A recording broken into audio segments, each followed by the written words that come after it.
நோயாளியை புனிதமாக பார்க்குற ஒரு துறை, நோயாளியோட வலியை தன் வழியாக பார்க்குற ஒரு துறையில் உள்ளவங்க இறந்து போயிட்டாங்க அப்படின்னு பிறகு அவங்கள ஆணூறு பேர் அளந்து பார்த்து நாங்கள் விளையாடுவோம் அப்படின்னா எப்படி ஸ்கேல் வச்சு அளந்துருப்பாங்க, வாயால் அளந்துருப்பாங்க, எப்படி அளப்பாங்க? இன்ச்சு ஸ்கேல் வச்சா இல்லை வாயில் எவ்வளோ தூரம் போகுதுன்னு பார்த்து அளந்துருப்பாங்களான்னு கேட்குறேன்.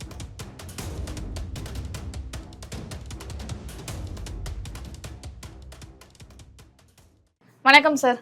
வணக்கம். அதாவது இப்போ சமீபத்தில் ஒரு செய்தி வந்துட்டுருக்கு. ஒரு மருத்துவர் நகைச்சுவை ஷோவில் பேசியிருக்காங்க, சர்ச்சையாக பேசியிருக்காங்க. இறந்தவர்கள் உறுப்பை தவறாக பயன்படுத்தும் விதமாக பேசியிருக்காங்க. அது என்ன பின்னணி சார்? அது நம்ம நாட்டில் மெக்ரோஃபாலிக்னு சொல்லுவாங்க. அதாவது பிணத்தோடு உடல் உறவு கொள்வது பேர் மெக்ரோஃபாலிக். அது ஒரு பர்சன்டேஜ் ஆஃப் பீப்புள்ஸ் நம்ம நாட்டில் இருக்கிறாங்க, எல்லா நாட்டிலையும் இருக்கிறாங்க, நம்ம நாட்டில் உலகம் முழுவதும் இருக்கிறாங்க. ஆனால் ஒரு மருத்துவரே அதை சொல்கிறது ஒரு வேதனைக்குரியாக இருந்து, அது ஒரு பெண் மருத்துவர் ஆண் பிரேதத்துடைய ஆண்குறியை அளந்து நாங்கள் விளையாடுவோம் அப்படின்னு சொல்கிறது ரொம்ப அருவருப்பாகவும் மிருகத்தன்மை வாய்ந்த ஒரு வார்த்தையாக தான் நான் இதை பார்க்குறேன். அந்த மருத்துவர் பேர் செஞ்சல் பவார். அவங்க ஒரு ஸ்டாண்டப் காமெடி ஷோவில் ஒரு பார்ட்டிசிபெண்ட், அதாவது ஒரு ஆடியன்ஸில் உட்கார வைக்கிறாங்களே க்ரௌடு, அதில் உட்கார வச்சுருந்தப்ப அவங்களுக்கு மைக்கு போகுது. அப்போ நீங்கள் என்ன மருத்துவர், அப்போ இந்த மருத்துவரப்போ இந்த டீட்டெயிலை சொல்கிறாங்க. ஒரு உடற்புற ஒரு அட்டாப்சி அப்படிங்கிறது உங்களோட மரணம் எப்படி நிகழ்ந்ததுன்னு பார்க்குற ஒரு மிகப்பெரிய முக்கியமான பரிசோதனை. அது இல்லாமல் ஒரு வழக்கு தண்டனையாவோ விடுதலையாவோ கொண்டு வரவே முடியாது. ஆனால் ஒரு நோயாளியை புனிதமாக பார்க்குற ஒரு துறை, நோயாளியோட வலியை தன் வழியாக பார்க்குற ஒரு துறையில் உள்ளவங்க இறந்து போயிட்டாங்க அப்படின்னு பிறகு அவங்கள ஆணூறு பேர் அளந்து பார்த்து நாங்கள் விளையாடுவோம் அப்படின்னா எப்படி ஸ்கேல் வச்சு அளந்துருப்பாங்க, வாயால் அளந்துருப்பாங்களா, எப்படி அளப்பாங்க? இல்லை கேட்குறேன், சும்மா தான் கேட்குறேன், இரிட்டேட் ஆகுது எனக்கு. எப்படி அளந்துருப்பாங்க? இன்ச்சு ஸ்கேல் வச்சா இல்லை வாயில் எவ்வளோ தூரம் போகுதுன்னு பார்த்து அளந்துருப்பாங்களான்னு கேட்குறேன்.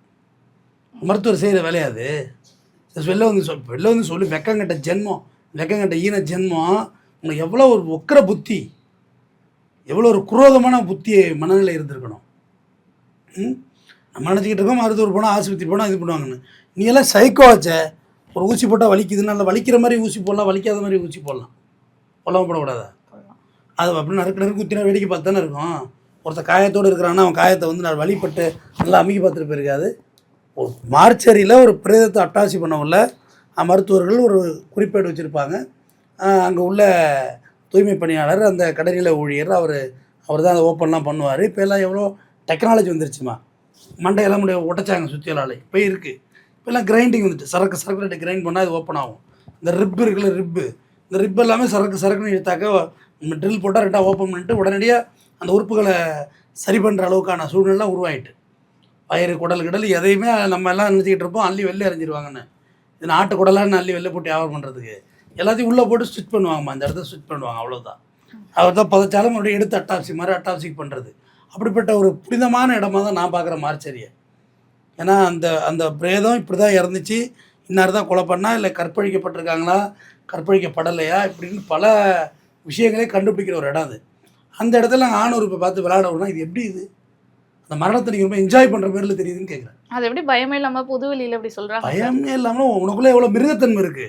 இதே ஒரு ஆம்பளை சொல்லியிருந்தான்னு வச்சுக்க, நாங்கள் பெண்களோட பெண் உறுப்பை பார்த்து விளையாடுவோன்னு ஏதாவது வளர்ந்துருந்தான்னு வச்சுக்க, அவ்வளோதான். இந்நேரம் கிளம்பி க்ளோஸ், அவன் ஆட்டமே க்ளோஸ். இந்நேரம் கழுவி அவனை ஒரு வழியாக்கியிருப்பாங்க அந்த சமுதாயம். ஆனால் ஒரு பெண் பொது வழியில் சொல்லுது, அதை கட் பண்ணி கூட போடல. இல்லை என்னம்மா இப்படிலாம் சொல்கிறீங்களா, இது நல்ல வார்த்தையில் நல்ல குடும்பத்தில் சொல்கிற வார்த்தையானு கூட கேட்கல, அப்படியே விட்டாச்சு. அந்த ஷோவும் ஓடுது. டிஆர்பி என்ன சொன்னாலும் டிஆர்பி தானே இங்கே. இல்லை இது ஒரு நியாயமான செயலா? நான் அதுதான் மெக்ரோஃபாலிக்கை பற்றி சொன்னேன். மெக்ரோஃபாலிக்கை பற்றி படிச்சிருக்கீங்களா? பிணத்தோடு உடலுறவு கொள்வது. வள்ளுவனே அதை பற்றி பேசியிருக்கான். விபச்சாரியோடு படுத்திருக்கிறது பிணத்தோடு படுத்திருக்கிறது சமம் அப்படின்னு வள்ளுவனே அதை பற்றி பேசியிருக்கான். மெக்ரோஃபாலிக் இருக்குமா நம்ம நாட்டில். ஆனால் நீங்கள் அதை அளந்து பார்த்து விளையாடுவோங்கிறது எப்படி சரி? ஏன்னா முழு நிர்வாணமாக தான் அவங்க பிரேதம் கிடக்கும், ஆணாக இருக்கட்டும் பெண்ணாக இருக்கட்டும். முழு நிர்வாணம் மைய கழுவி விட்ட பிறகு தான் உங்களுக்கு போஸ்ட்மார்ட்டமே ஆரம்பிப்பாங்க. முழு நிர்வாணமாக கிடக்கிற பிரேதத்தில் அதில் ஆணூறுப்பை அளந்து பார்த்து விளையாடுவோம்னா இப்போ இன்னும் பல பேர் இருக்காங்கல்ல. ஒரு ஆள் நான் மட்டும்தான் விளையாடுவேன் கிங்கினி மிங்கினாக்கா அது வேறு விஷயம். அப்போ விளையாடுவோம்னா புளூரல், இன்னும் நிறைய பேர் இருக்காங்கல்ல, அவங்களெல்லாம் வெளில கொண்டு வரணும்ல. இது விசாரணைக்கு உட்படுத்தப்பட வேண்டிய விஷயமா இல்லையா? அப்போ இதுக்கு பின்னாடி ஒரு பெரிய குரூப்பே இருக்கு. ஆமாம், ஒரு குரூப்பே இருக்கு. இது விசாரணைக்கு உட்படுத்தப்பட வேண்டிய விஷயமா இல்லையா?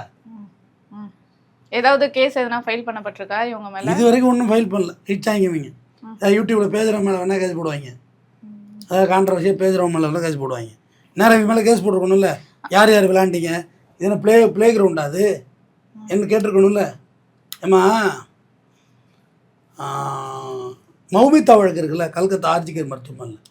ஆக்சுவலாக அது ஒரு ரேப் அண்ட் மர்டர்னு சொல்லி முடிச்சுட்டாங்க.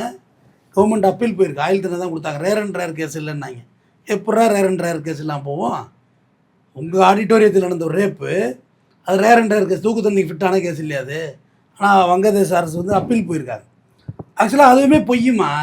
மௌமிதா அங்கே பார்க்கக்கூடாத ஏதோ ஒரு விஷயத்த ஆர்ஜிகர் ஹாஸ்பிட்டலில் பார்த்துட்டாங்க. அங்கே ஏதோ ஒரு அட்டூழியம் பண்ணதை பார்த்துட்டாங்க. அது கடைசியாக இவங்க வந்து பாலியலுக்கு இவங்களை ரேப் பண்ணிட்டான், உடச்சி எடுத்துட்டான்னு சொல்லி எப்ஸ்டீன் ஃபைல்ஸ்னு ஒன்று வீடியோ வந்துகிட்டு இருக்கா இல்லையாம்மா? அது என்னாச்சு? அது போல் தான் போர் நடக்குது. நீ பேன்னு போகிற உட்காந்து பார்த்துக்கிட்டு ஹார்மோஸ் தீவு எப்போ திறக்கும், கேஸ் சிலிண்டர் எப்போ வரணும் உட்காந்துருக்க வேண்டியா. அவன் எப்ஸ்டீன் ஃபைல்ஸுக்கு தனி கேம் நடத்திக்கிட்டு இருக்காங்க, ட்ராமா நடத்திக்கிட்டு இருக்காங்க. சேம் இந்த மருத்துவருக்கு எப்ஸ்டீனுக்கு என்னமா வித்தியாசம் இருக்குது? 600 ரூபாய் அளந்து பார்த்து விளையாடுவோன்னு சொன்னேன். இந்த டாக்டர் செஞ்சல் பாவா இருக்கும், எப்ஸ்டீனுக்கு என்ன வித்தியாசம் இருக்குது? 2 பேரும் சேம் தான்.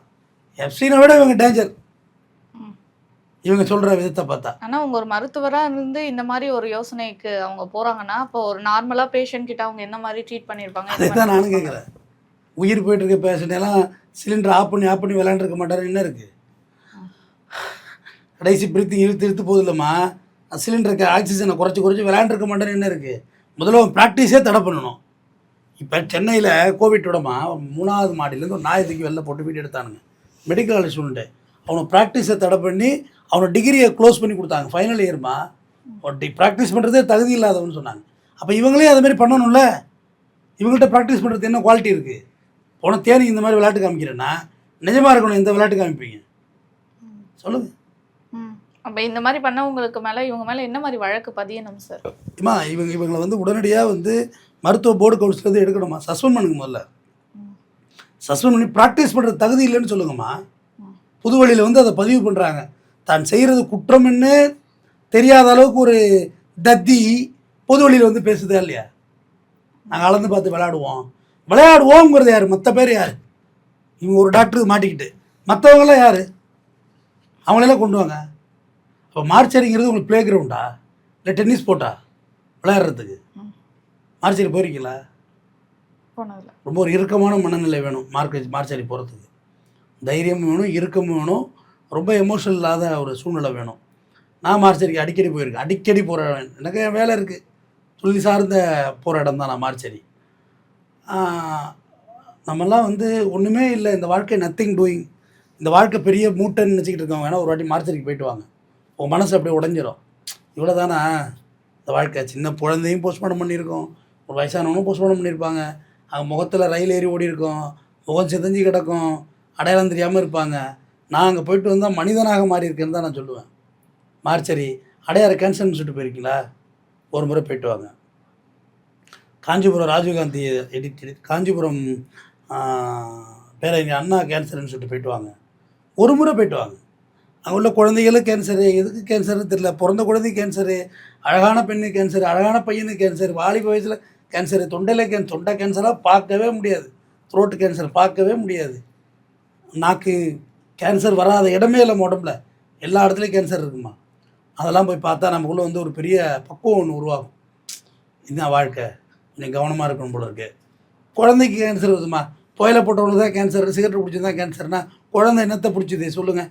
பிறந்த குழந்தைக்கு கேன்சரு எப்படி பாசிபிள்? அப்புறம் ஒன்றுமே புரியலை இல்லை மருத்துவ உலகத்தில். உங்களை நம்பி தான் நீங்கள் மயக்க மருந்து கொடுக்குறீங்க, படுத்துக்கிறோம், அனஸ்தீசியா கொடுத்தோம்னா நீங்கள் தான் அறுத்து எல்லாத்தையும் வெளில எடுக்கிறீங்க, எங்களை காப்பாற்றுறீங்க, உங்களை வந்து கடவுளுக்கு சமமாக பார்க்குறோம். ஆனால் நீங்களே இந்த மாதிரி வேலையெல்லாம் பார்த்தாக்க அருவருப்பா இல்லை வெளில சொல்கிறதுக்கு? பிணத்தோட இதை வந்து நாங்கள் எடுத்து அளந்து பார்த்து விளையாடுவோன்னு அருவருப்பா இல்லை? அந்த கடுப்பில் தான் கேட்டேன், வாயில் அழைப்பீங்களா ஸ்கேல் வச்சு அழைப்பீங்களான்னு கேட்டேன். தப்பு இல்லையே கேட்டது? தப்பா? இல்லை இந்த மாதிரி மருத்துவர்களுக்கு அந்த மாதிரி பதில் கரெக்டு தானே. இவங்களை எதுக்கு ரெஸ்பெக்ட் பண்ணணும்னு அவசியம் என்ன இருக்குது? மதிக்கிற விஷயத்தை மட்டும் இங்கே மதிச்சா போதும் பாப்பா, எல்லாத்தையும் இங்கே தூக்கிட்டு மதிக்க வேண்டிய அவசியம் இல்லை. மதிக்காத விஷயத்தை மதிக்க வேண்டியதில்லை, தூக்கி எடுத்து அறிஞ்சிட்டு போகலாம். அப்போ பெண்ணையெல்லாம் என்ன பண்ணாங்கன்னு கேட்கணும்ல. எவ்வளோ ஒரு வக்கர மனநிலை. விளையாட்டுலாம் எப்படி இருந்திருக்கும்? ஏய் இங்கே பாரு இவனுக்கு இப்படி இருக்குது, அங்கே பாரு அவனுக்கு அப்படி இருக்குது, இப்படி தான் விளையாண்டுருப்பாங்க. இல்லை அங்கே பாடுறியா, அங்கே பாடுறா ஆம்பளை வச்சு விளாண்டாங்களா, இல்லை பொம்பளைங்களும் சேர்த்து விளாண்டாங்களா கேட்டுறணும்ல. நேரம் தூக்கி அரெஸ்ட் பண்ணி விசாரிக்க வேண்டாமா? இது வரைக்கும் எத்தனை ஆண் குறிப்பாக நீங்கள் அறுத்து வேடிக்கை பார்த்துருக்கீங்க, விளாண்டுருக்கீங்க, அப்படி கேட்டுருமா இல்லையா? இவங்க மேலே மெடிக்கல் போர்டு கட்டாய நடவடிக்கை எடுக்கணும். இவங்க ப்ராக்டிஸை உடனடியாக தடுங்க. இந்த விளையாடுவோம் நாங்கள்ல, இந்த காஷ்மீரா ஐஸ் கட்டி தூக்கி அடித்து விளையாடுறதுக்கு விசாரிக்கணும்ல, விசாரித்து அத்தனை பேர் மீது நடவடிக்கை எடுங்க. தொடர்ந்து பேசுவோம். நன்றி.